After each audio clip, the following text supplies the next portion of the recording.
in here, in this screen that you're now seeing, it's pretty much a general audit flow that most of the vendors will adopt a version of it, especially if they're engaging third-party auditors like the Big Four firms or independent auditing consultancy practices.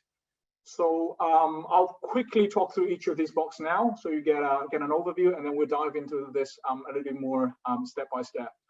So first of all, each vendor needs to choose what customers they want to audit, and this is very different on how the vendors approach them.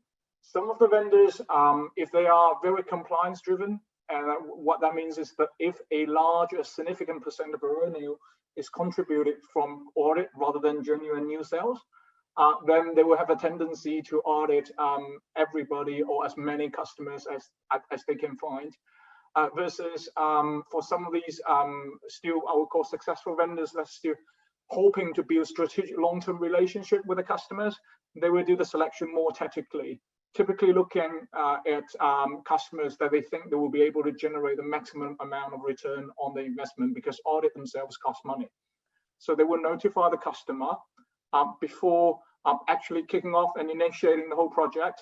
So that's where stage 3 come in, audit scoping and initiation. And typically here, the vendor will tell you what they're going to be auditing and how.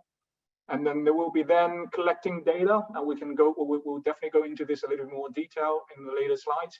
They will find one way or the other, obtain the information they need, according to them anyway, to basically establish the license compliance position, and analyze and basically come up with their own conclusion, whether you're over licensed or under licensed. And for some vendors, not a compulsory step for every vendor, but for some vendors, they will actually seek your confirmation on their findings, whether you agree with the findings or not. And then if the findings agreed, or hopefully the findings agree, then basically the last step is, if there is any non-compliance, the last step is always about settlement.